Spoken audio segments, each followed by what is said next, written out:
नमस्कार विद्यार्थी मित्रांनो, मी विशाल बागडी स्वागत करतो आपलं आत्मबल फाउंडेशन आवळी बुद्रुक, तालुका राधानगरी, जिल्हा कोल्हापूर या ऑनलाईन प्लॅटफॉर्मवर। बघा, आपण जी काही NTSC साठी 9वीची लेक्चर सिरीज हिस्ट्रीची चालू केलेली आहे, त्याच्यातील हे पुढचा जो चॅप्टर चालू केलेला होता दुसरा, त्या दुसऱ्या टाइप मधला पुढचा पार्ट आहे, दुसरा पार्ट आहे। पहिला पार्ट आपण ऑलरेडी अपलोडेड केलेला आहे, तुम्ही त्या प्लेलिस्ट मध्ये जाऊन पाहू शकता। ठीक आहे, आता जरा बघा, आपण याच्या आधी भारतीय महत्त्वाचे जे काही पंतप्रधान आहेत, म्हणजे सर्व पंतप्रधान, त्यांची थोडी थोडी माहिती पाहण्याचा प्रयत्न केलेला होता। त्यानंतर बघा 1991 नंतरचे काय बदल झाले तेही बघितले आपण। पण भारतीय अर्थव्यवस्था जी आहे, त्या भारतीय अर्थव्यवस्थेमध्ये नेमके कसे बदल होत गेले, मुळात काय चालू आहे आपला चॅप्टर, भारत 1960 नंतरच्या घडामोडी, म्हणजे 1960 नंतर भारतामध्ये कसा बदल होत गेला त्या गोष्टी आपण बघणार आहे, बरोबर आहे। आता भारताच्या अर्थव्यवस्थेचा जर विचार केला, इंडियन इकॉनॉमीचा, तर स्वातंत्र्यापासून ही जी आपली भारतीय अर्थव्यवस्था होती, अगदी सुरुवातीपासूनच ही आधुनिकीकरण, आर्थिक स्वावलंबन आणि सामाजिक न्यायासह समाजवादी समाज रचनेची होती। आता ह्याचा अर्थ काय हे लक्षात ठेवा, हे फार महत्त्वाचं आहे।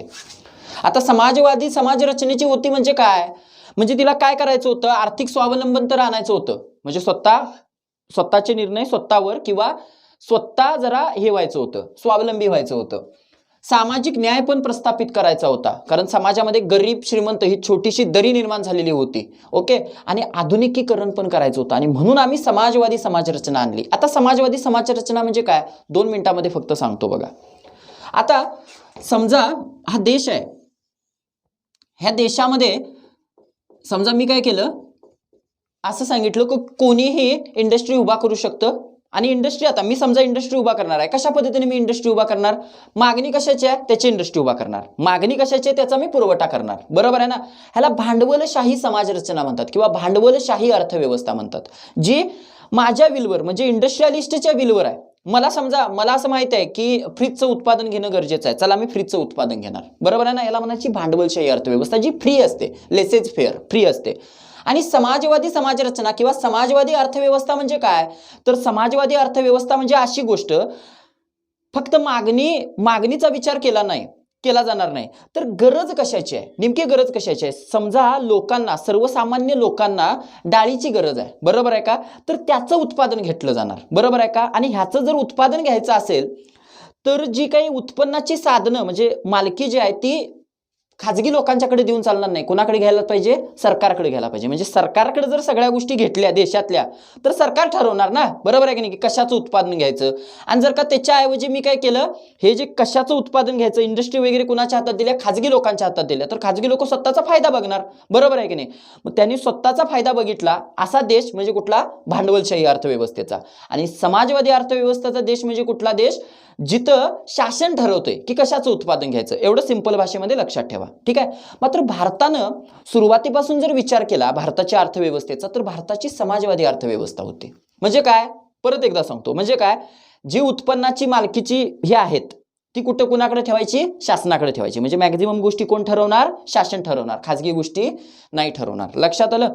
आता पण काय झालं, पुढे जर विचार करायला गेला, हे तर गोष्ट झालीच, समाजवादी अर्थव्यवस्था होती भारताची आधीपासून। आणि त्या समाजवादी अर्थव्यवस्थेचं सर्वात महत्त्वाची गोष्ट असते, समाजवादी अर्थव्यवस्थेमध्ये नियोजन करणं फार गरजेचं आहे।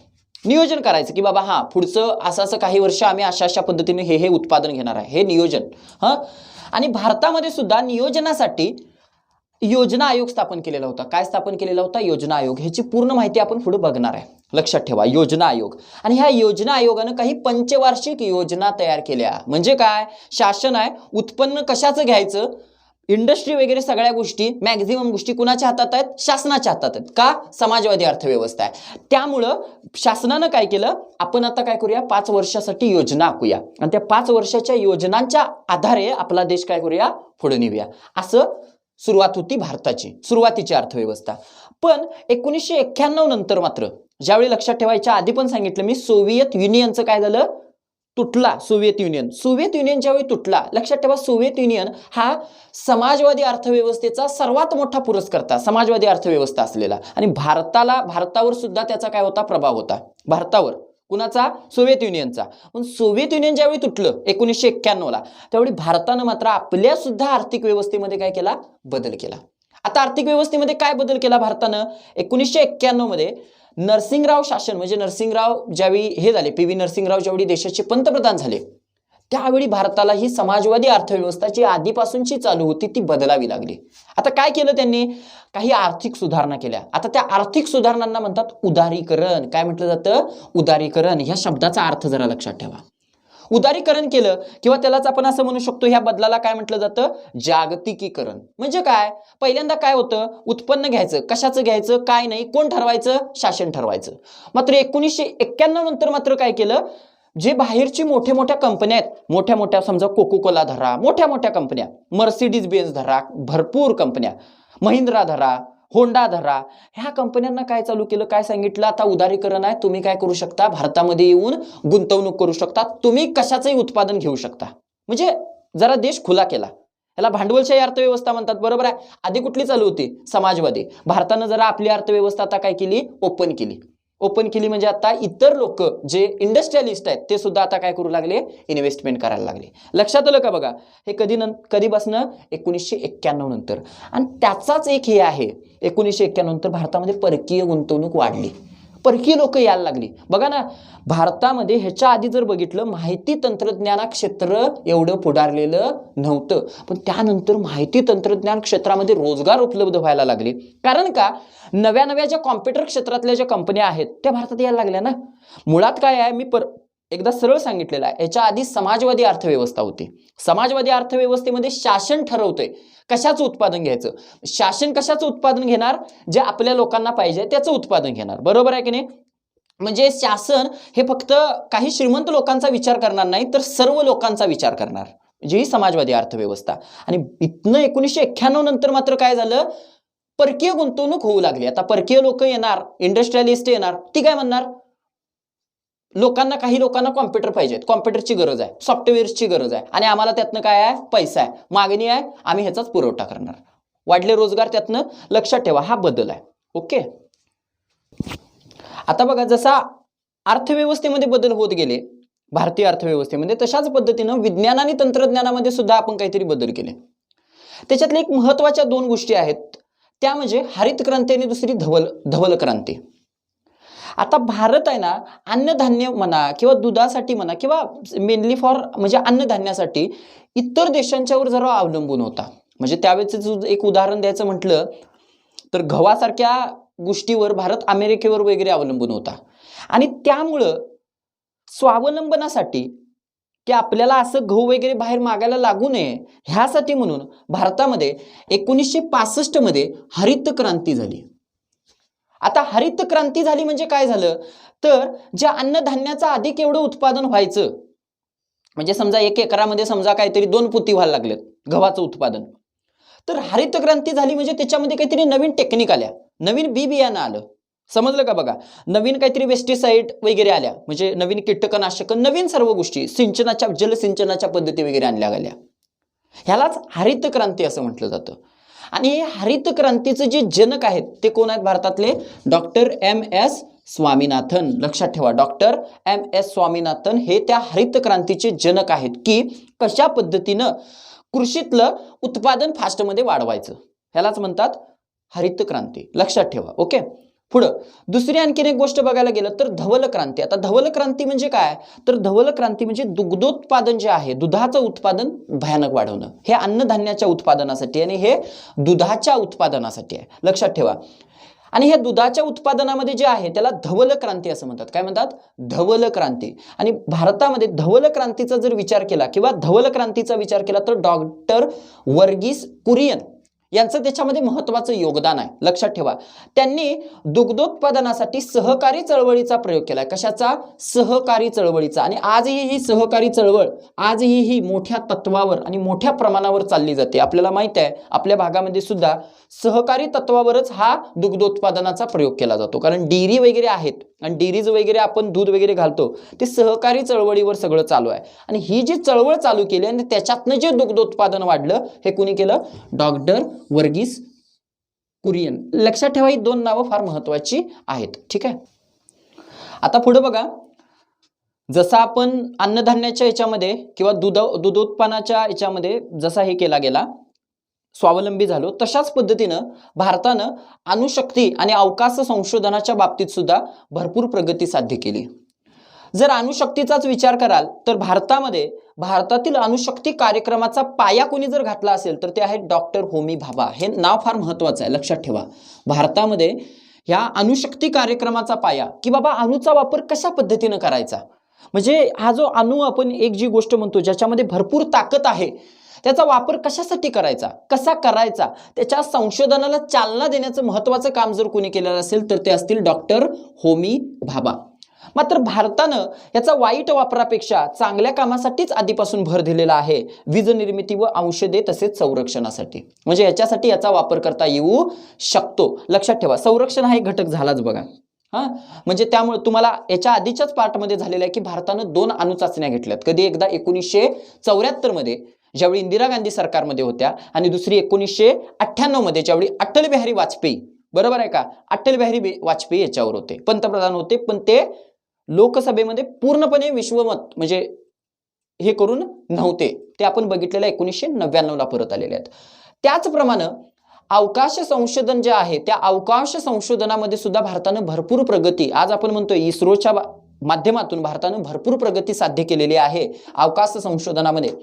आपण बघतोय की 1975 मध्ये भारतानं आपला पहिला उपग्रह हा अवकाशामध्ये सोडला, ज्याचं नाव होतं आर्यभट्ट. हा महत्वाचा घटक आहे, लक्षात ठेवा. भारताचा पहिला उपग्रह, त्याचं नाव काय आहे, आर्यभट्ट. हे उपग्रह का सोडले जातात, भरपूर कारण आहेत त्याला. एज्युकेशनसाठी म्हणा किंवा संपर्क दळणवळणासाठी, म्हणजे संपर्क जे आहे महत्वाचं, त्या संपर्कासाठी वगैरे महत्वाची भरपूर कामं ह्या उपग्रहांच्या माध्यमातून आज तुम्ही करू शकताय. ठीक आहे. बघा, त्याचप्रमाणे 1960 नंतर भारतानं सामाजिक क्षेत्रामध्ये सुद्धा काही बदल केले. आता सामाजिक क्षेत्रामध्ये बदल याचाच अर्थ लक्षात ठेवायचा महिला आणि बालकांच्या सर्वांगीण विकासासाठी असेल. सामाजिक विकास आला की महिला आणि लहान मुलं यांचा विकास येतो, लक्षात ठेवा, सिंपल भाषेमध्ये म्हणायचं गेलं तर. आता त्यासाठी भारतानं 1985 मध्ये महिला आणि बाल विकास विभाग स्थापन केला. कोणता विभाग स्थापन केला, 1985 मध्ये महिला आणि बाल विकास विभाग. कशासाठी, महिला आणि बालकांच्या सर्वांगीण विकासासाठी. आणि हा जो महिला आणि बाल विकास विभाग आहे तो मनुष्यबळ विकास मंत्रालया अंतर्गत येतो. कुणा अंतर्गत येतो, मनुष्यबळ विकास मंत्रालय, HRD, ह्युमन रिसोर्स डेव्हलपमेंट. लक्षात ठेवा, हा प्रश्न विचारला जाणार. महिला आणि बाल विकास विभाग हा कोणत्या मंत्रालयाच्या अंतर्गत येतो, हा प्रश्न आहे, महत्वाचा प्रश्न आहे. ठीक आहे. आता आपल्याला काय करायचं आहे, कुणाचा विकास साधायचा आहे, महिलांचा आणि बालकांचा. आता आपण याच्यातला धरूया महिलांचा विकास, आणि महिलांचा विकास साधण्यासाठी हा विभाग तर स्थापन केलाय, बरोबर आहे. मग कशा पद्धतीने साधला गेला, फक्त विभाग स्थापन होत नाही बरं काय, त्या विभागानं काय केले, काही कायदे तयार केले आणि त्या कायद्यांच्या माध्यमातून आपण विकास साधला. लक्षात आलं का बघा, ह्या विभागाच्या अंतर्गत, विभागाच्या माध्यमातून, विभागानं नव्हे तर विभागाच्या माध्यमातून काही कायदे तयार केले आणि त्या कायद्यांच्या माध्यमातून आपण हा सर्वांगीण विकास साधलाय. लक्षात ठेवा, कारण भारतामध्ये विदाऊट कायदा काहीच होऊ शकत नाही. लक्षात आलं ना. आता बघा, आणि कायदा म्हणजे काय, कायदा कसा तयार होतो, काय होतं, हे आपण शिकायचं आहे नंतर. ठीक आहे. बघा, आता याच्यातले काही कायदे जे आहेत, असे काही कायदे बघूया ज्या माध्यमातून आपण महिलांचा विकास साधण्याचा प्रयत्न केलाय. तर त्याच्यातले महत्वाचा कायदा म्हणजे हुंडा प्रतिबंध कायदा. हुंडा प्रतिबंध कायदा बघा, महिलेला समाजामध्ये एक चांगलं स्थान देण्याचा प्रयत्न केला, बरोबर आहे ना. हुंडा प्रतिबंध कायदा, समान वेतन कायदा, समान काम समान वेतन कायदा, बरोबर आहे की नाही. म्हणजे एखाद्या ठिकाणी महिला काम करत असेल, पुरुष काम करत असेल तर तिला सुद्धा समान वेतन मिळालं पाहिजे, हा समान वेतन कायदा आणला गेला. कशासाठी, विकासासाठी. लक्षात ठेवा, त्याच्यासाठी हा विभाग, आणि ह्या विभागाच्या अंतर्गत किंवा विभागाच्या माध्यमातून हे कायदे. पुढे आणखीन एक महत्वाची गोष्ट, हा प्रश्न विचारला जातो, 73व्या व 74व्या संविधान दुरुस्ती, फार महत्वाच्या दुरुस्ती आहेत या घटना दुरुस्ती. 73व्या व 74व्या घटना दुरुस्ती, संविधान दुरुस्ती अंतर्गत स्थानिक शासन व्यवस्थेत स्त्रियांना सुद्धा राखीव जागा दिल्या गेल्या. झाला का नाही सर्वांगीण विकास, झाला सर्वांगीण विकास. म्हणजे का, स्थानिक शासन संस्था म्हणजे ग्रामपंचायत असेल, पंचायत समिती असेल आणि जिल्हा परिषद असेल, या ज्या काही स्थानिक शासन संस्था आहेत तिथं महिलांना राखीव जागा ठेवण्यात आल्या की बाबा 33% आरक्षण महिलांच्यासाठी, आणि त्याच्यामुळं महिला सशक्तीकरण जे म्हणतो आपण ते घडण्यास सुरुवात झाली. ठीक आहे. आता पुढे बघा आणखीन काही महत्त्वाची गोष्ट म्हणजे सामाजिक क्षेत्रातीलच बदल. सामाजिक क्षेत्रामध्ये तुम्हाला माहिती आहे एक महिला मागास म्हणतो आपण, बालक मागास म्हणतो, त्याच्यासाठी काय काम केलेलं आहे शासनानं ते थोडंफार पाहण्याचा प्रयत्न केला. त्यानंतर असं संविधानकार असं म्हणायचे की भारतामध्ये जी काही जाती व्यवस्था आहे, आपल्याला माहिती आहे भारतामध्ये जाती व्यवस्था ही जास्त आहे. धर्म आहेत आणि धर्मामध्ये आतमध्ये काय आहेत जाती व्यवस्था आहेत. ह्या जाती व्यवस्थेमुळं काही समाज घटक हे समान संधीपासून वंचित राहतात. काही समाज घटक काय होतात जाती व्यवस्थेमुळे एखादी गोष्ट हे करू शकत नाहीत कारण ते मागासलेले असतात. बरोबर आहे ना. समान संधी सर्वांना मिळाली पाहिजे की एखादी परीक्षा द्यायची आहे ना तर समान संधी सर्वांना समान मिळाली पाहिजे आणि ती समान संधी मिळत नाही. आता ती काय कारण आहेत काय नाही आहेत ते आपण नंतर शिकणार आहे. समजलं का बघा की हे असंच का. ठीक आहे, पण आता फक्त आपण सिंपल पाहूया. संविधानकार असं म्हणायचे की जाती व्यवस्थेमुळे आपल्याला काय मिळत नाही, समान संधी मिळत नाही, सर्वांना समान संधी मिळत नाही.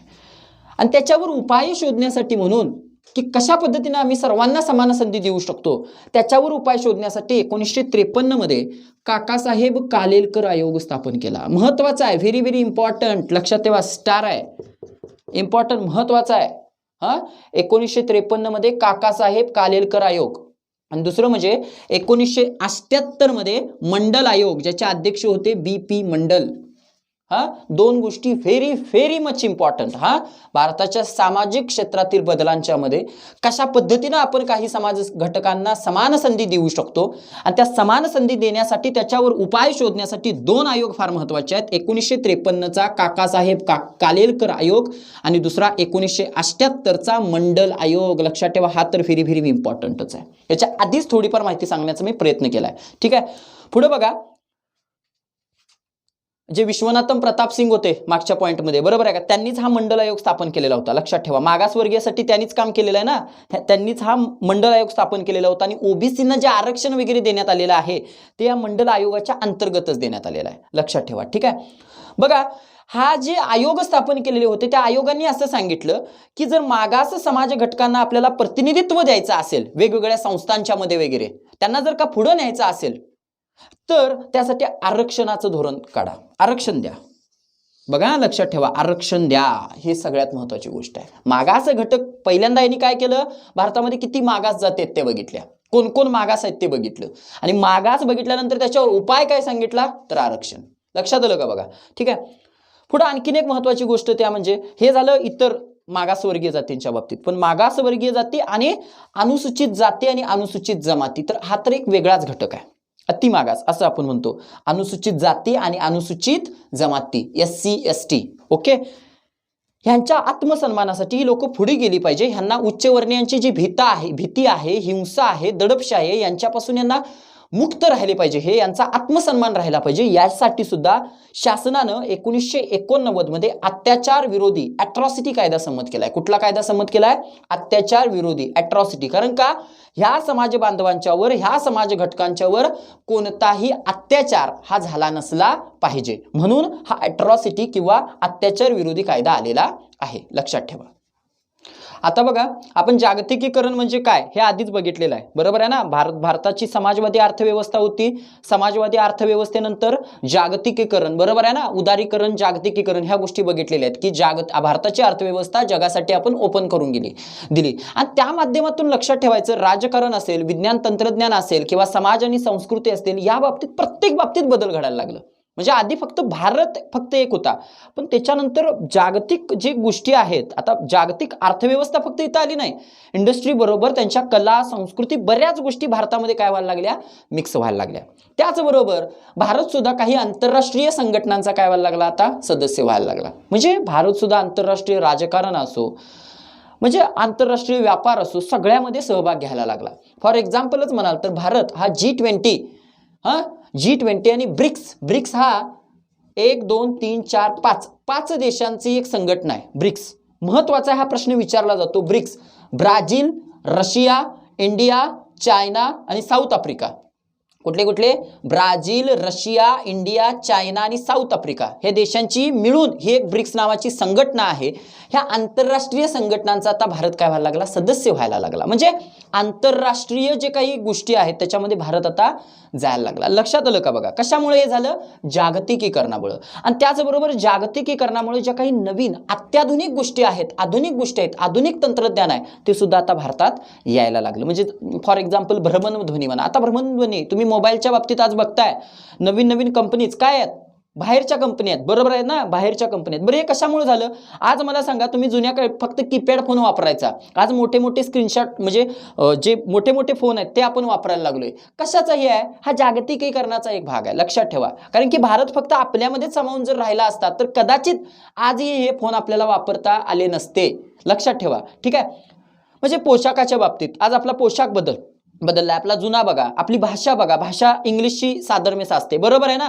म्हणजे कितीतरी गोष्टी ज्या आहेत त्या आपल्या बदलत गेलेल्या आहेत. बघा आपण हा जो चॅप्टर आहे जो ज्याचं नाव आहे भारत 1960 नंतरच्या घडामोडी, हा चॅप्टर पूर्णपणे बघितलेला आहे. लक्षात ठेवा हा चॅप्टर NTSC साठी तर महत्त्वाचा आहेच, पण त्याही पेक्षा महत्त्वाचा आहे येणाऱ्या पुढच्या स्पर्धा परीक्षांच्यासाठी. अतिशय महत्त्वाचा चॅप्टर आहे. लक्षात ठेवा. बघा आता आपण हा 9वीच्या इतिहासाचा दुसरा चॅप्टर कंप्लीट करतोय, त्याच्यानंतर तिसरा चॅप्टर ही लगेच चालू करतोय. ठीक आहे. धन्यवाद.